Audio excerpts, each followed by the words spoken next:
think it's a sunset. I genuinely think it's a sunset ULTRAMEL. The first are you serious? We recently hatched out our very first shot at the double visual sunset ULTRAMEL, and not only did we hit a sunset ULTRAMEL, we actually hit two, and we hit a world's first sunset ULTRAMEL combo. So for this week, we're gonna dive into everything about this clutch that has been in the making for the last 5 years. My name's Steven with Leviathan, and let's get to it.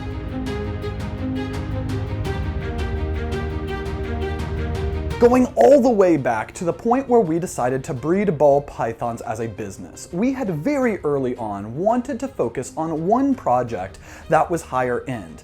And when we did this, we ended up choosing the sunset gene, and I am so happy that we did. It is my favorite project in the entire world, and it was primarily due to seeing the amazing, incredible, beautiful sunset combos that Brian Cusco highlighted on his YouTube channel.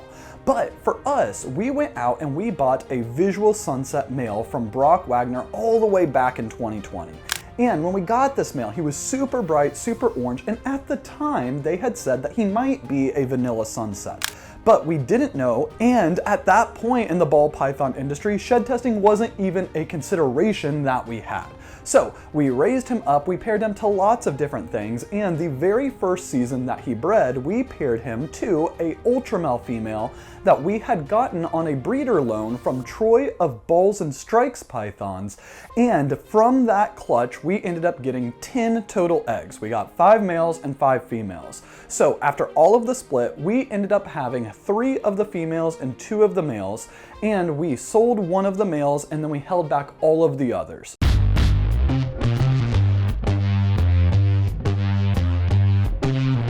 So while we were raising up those animals, we decided that we wanted to get maybe a little bit stronger of a male, and we ended up picking up a Bongo triple het sunset ULTRAMEL hypo male from Brock Wagner Reptiles at one of the Tinleys that we had went to. So a couple years pass, and at the point that we start pairing them, we put the Bongo triple het sunset ULTRAMEL hypo in with the female of this clutch.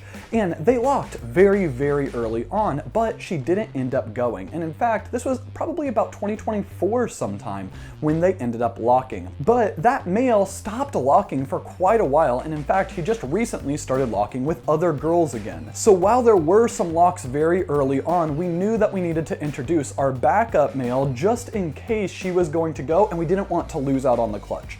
So we subbed in the male that we had produced from them and we had held back as well.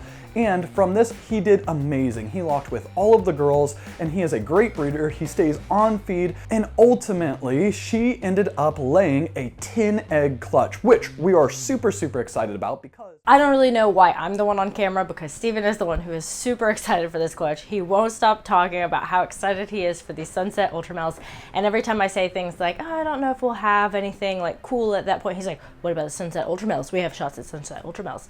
So he is super duper stoked, but I'm the one on camera. This is Willow. We produced her, pairing her to an ULTRAMEL that we collaborated with Balls and Strikes a couple years ago. When was that? 2022? Yeah.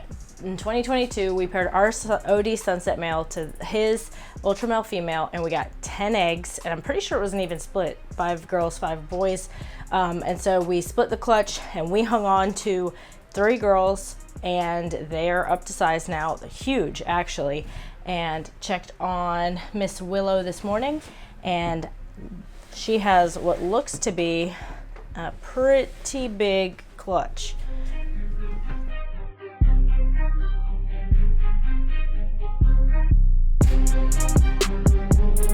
So with all of this, we didn't know exactly which one of these males was going to be the father. We wanted it to be the Bongo triple het sunset ULTRAMEL hypo, rather than the backup double het sunset ULTRAMEL male. But when the babies ended up hatching out, we realized with the very first egg that we had hit the double visual sunset ULTRAMEL. I think it's a sunset. I genuinely think it's a sunset ULTRAMEL. The first are you serious? Now, as we go through and we cut the rest of the egg, we had insane odds. We got 2 sunsets, we got an ULTRAMEL, and we got another sunset ULTRAMEL. Sunset. Is that sunset ULTRAMEL? Sunset ULTRAMEL. Another sunset ULTRAMEL! Sunset ULTRAMEL. We just hit 2 sunset ULTRAMELs, holy shit! Oh my Can you see it?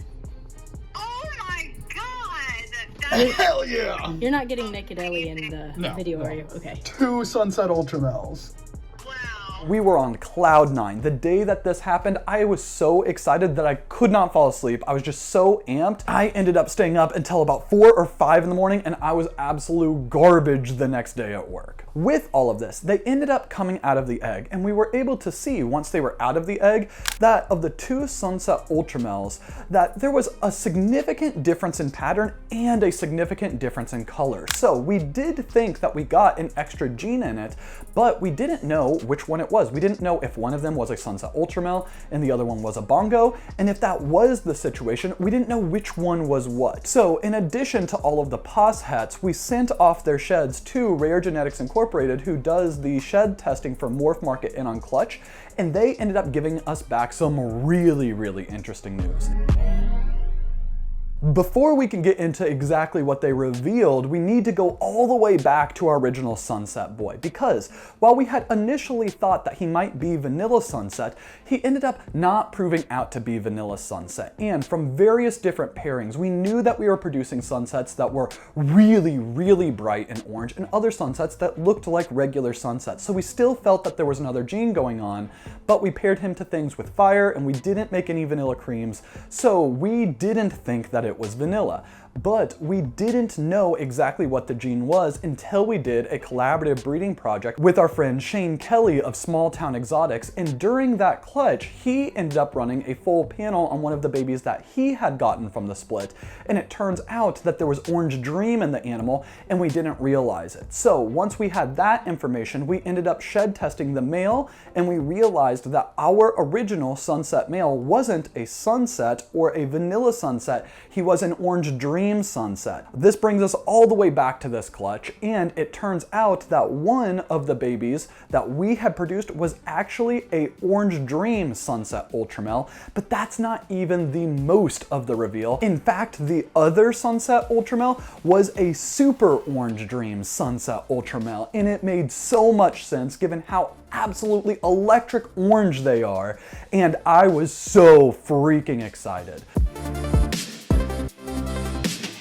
At this point, we know that we had the absolute best odds possible, but realistically, we really, really wanted one of them to be a male. And when they very first came out of the egg, we popped them, and we knew that one of them was a female, and the other one, we saw a little bit of red, what we thought were scent glands, but we were for sure that both of them were females.